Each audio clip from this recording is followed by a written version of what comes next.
Salut les séries addicts, c'est Blandine et aujourd'hui on se retrouve enfin pour parler de la saison 2 de Stranger Things.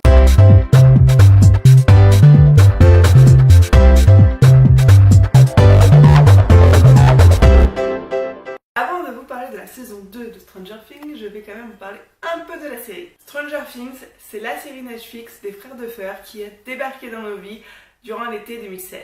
Juste pour vous rappeler l'intrigue de la saison 1, l'histoire commence en 1983 dans l'Indiana, dans la petite ville de Hotkeys, où un soir, le jeune Will va disparaître. On va alors suivre ces trois potes qui vont partir à sa recherche. Au cours de cette recherche, ils vont tomber sur une fille plus trop étrange avec un crâne rasé et des pouvoirs assez mystérieux. Ils vont donc ensemble chercher Will qui se situe en fait dans un monde parallèle qui est l'Upside Down et malheureusement il est gardé par le monstre, le démon Gorgon. Petite info, il faut savoir que la saison 1 n'a pas du tout eu de promo de la part de Netflix et du coup elle est sortie dans l'anonymat le plus complet. Et du coup je suis tombée dessus totalement par hasard. Ça devait faire même pas quelques jours, quelques semaines que j'avais souscrit à Netflix.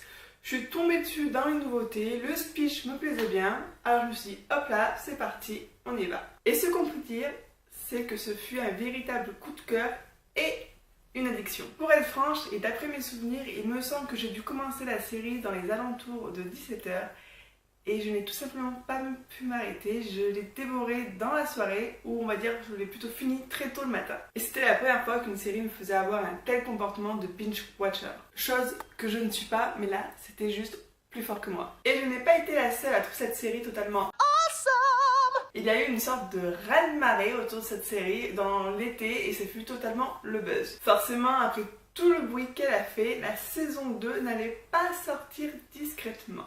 Non, non, non. Alors on a eu le droit de la bonne grosse promo avec des images qui fuitaient soi-disant, des teasers spécial Comic-Con, des bandes annonces, des articles, des théories, j'en passe et j'en passe. Mais perso, je voulais vraiment ressentir ce que j'ai ressenti en regardant pour la première fois la saison 1. Du coup, j'ai essayé au maximum de me concentrer, ne pas regarder ce qui sortait à peu près tous les mois, puis toutes les semaines, pour regarder cette magie de quand j'allais lancer la saison 2. Alors, cette saison 2, ça reprend comment? Alors, elle se déroule un an après, la veille du jour d'Halloween. C'est une sorte de retour à la normalité où il a retrouvé ses amis. La vie reprend son cours, mais sans Eleven qu'on voit disparaître à la fin de la saison 1. Mais, oui, il y a toujours un mais. On se rend vite compte que tout ne va pas si bien. Will a quelques séquelles de son voyage dans l'Upside Down. Il a des sortes de visions de ce monde. Il y a aussi des phénomènes paranormaux qui font leur apparition. Et pour couronner le tout, il y a toujours un portail ouvert entre l'Upside Down et le monde réel. Donc on peut s'attendre à tout moment à voir débarquer un nouveau monstre. En parallèle de ça, on va se rendre compte qu'Eleven n'est pas la seule enfant à avoir subi des tests au laboratoire durant son enfance, puisque à l'ouverture de l'épisode 1, on fait la découverte de Eight.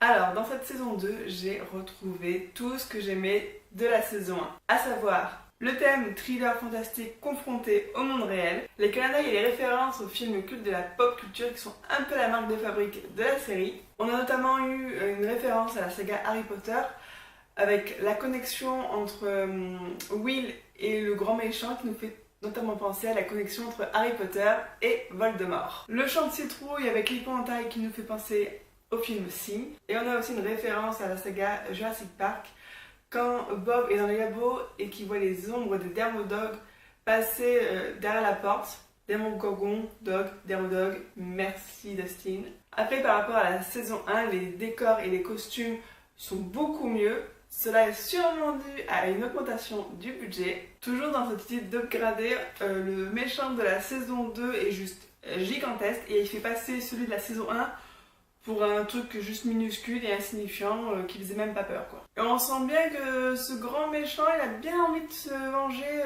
des tests du labo de la saison 1, non? Ah oui, un autre truc que j'ai adoré, la bande son.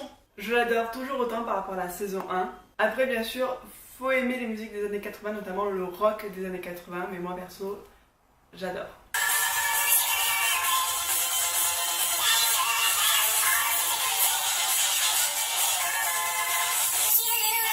Reconcentrons-nous s'il vous plaît. Dans la saison 1, le groupe prédominait sur les garçons, alors que dans cette saison, ils sont plus traités de façon individuelle et on met plus l'accent sur leur personnage, sur leur caractère. Il y a quand même des groupes, mais ce sont des plus petits groupes, en général ce sont des binômes, qui marchent d'ailleurs plutôt bien, mais ça, je vous en parlerai dans la vidéo. Tant que je suis sur les personnages, on va faire un petit zoom sur chaque personnage, voir ce que j'en ai pensé. On va commencer par celui que j'ai le moins aimé, Mike. Pour moi, Mike dans cette saison est totalement inexistant. Il est perdu depuis qu'Eleven n'est plus là. Il est déprimé et déprimant en plus. J'ai pas du tout aimé son personnage. Après, je passe à Will. Will, grosse surprise, révélation, on va dire, pour ce personnage. Je l'ai beaucoup aimé dans cette saison 2. Ce côté torturé, qui a vécu beaucoup de choses dans la saison 1, mais qu'on avait peu vu à l'écran. Et qu'on voit du coup revivre, si je puis dire. Et qu'on voit être confronté du coup aux remarques de ses camarades entre autres et au fait de revenir à une sorte de vie normale. Et je voudrais souligner une grosse prestation du coup pour l'acteur. Je trouve qu'il l'a joué mais tellement bien, c'est impressionnant dans cette série le nombre de bons acteurs, notamment chez les enfants. Après on a Lucas qui est un peu mis en avant comme le roi de la drague dans cette saison, notamment avec sa relation avec Max. Hormis cette... hormis cette histoire avec Max, je trouve qu'il n'est pas très bien mis en avant. Il est un peu absent, je trouve, dans le groupe des 4. Et petit coup de cœur pour la sœur de Lucas, avec ses répliques, mais qui sont juste à mourir de rire. Dustin, mon chouchou. Alors Dustin a des nouvelles dents dans cette saison et il me fait mourir de rire, même si des fois je trouve il prend un peu trop de place par rapport aux autres personnages. Des fois il en fait peut-être un peu trop, mais je l'adore comme ça. Eleven est en pleine quête d'identité durant toute la saison et elle joue toujours aussi bien, l'actrice est toujours aussi formidable. Dans cette saison, j'ai aussi eu un coup de cœur pour le personnage de Jim Hopper que je trouve génial. J'adore son côté badass couplé à son côté totalement attendrissant avec sa relation avec Eleven.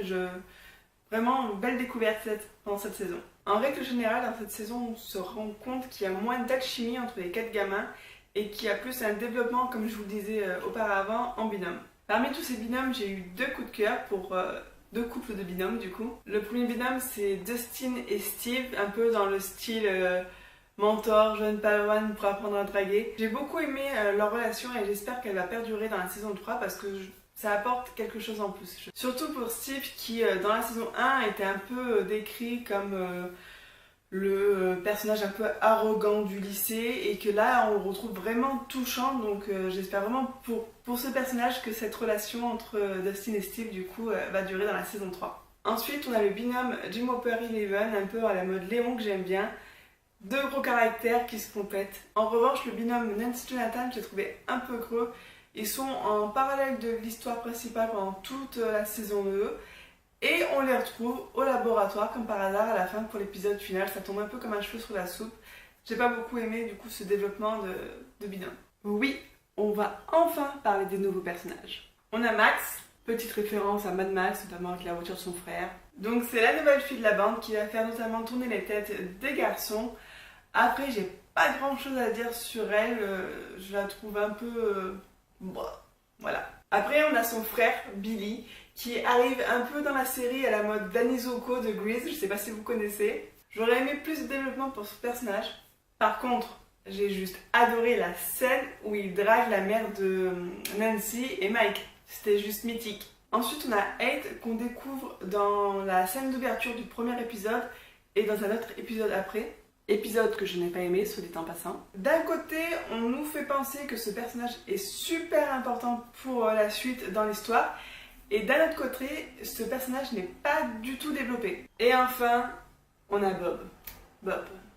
On a à peine eu le temps de bien apprécier, notamment pour la relation qu'il mettait en place avec Will, que...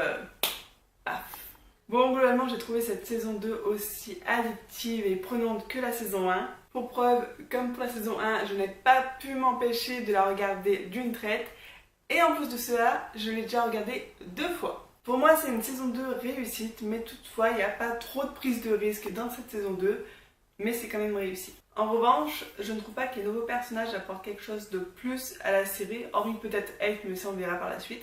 Pour moi, il va falloir que la saison 3 se renouvelle pour que la série soit toujours aussi bonne. Par rapport à cette saison 3, j'ai une sorte de petite théorie, notamment avec 8. Pour le moment, on a 8 et 11, donc on peut penser qu'il y a encore plein d'enfants qui ont subi du coup des tests au laboratoire. Auquel cas, on pourrait partir un peu à la Dark Angel avec les tatouages, l'histoire de fratries qui se réunissent pour avoir un semblant de vie normale, mais il y aurait toujours un peu cette menace autour d'eux. Ce qui m'inquiète par rapport à, du coup, à cette petite théorie, ce serait la place des 4 enfants par rapport à tout cela. Et autre chose, c'est que l'épisode centré sur Eleven et 8, je l'ai pas aimé. Je sais qu'il y a soit ceux qui ont adoré cet épisode, soit comme moi, ceux qui l'ont pas aimé, et moi je fais partie de ceux qui l'ont pas aimé. Mais bon, même si je finis sur une note plutôt négative ou plutôt interrogative, j'ai vraiment adoré cette saison 2, et j'ai juste super hâte de voir la saison 3, ça va être un supplice d'attendre. Et vous, dites-moi ce que vous en avez pensé du coup de cette saison 2 dans les commentaires, qu'on puisse échanger. Dites-moi si vous avez aimé du coup cet épisode un peu spécial sur 8. Et comme d'hab, si vous ne voulez pas louper la prochaine vidéo, je vous invite à vous abonner. Vous pouvez autrement me suivre sur les réseaux sociaux, notamment Facebook, Twitter et Instagram. Et moi je vous laisse, j'ai une série qui m'attend.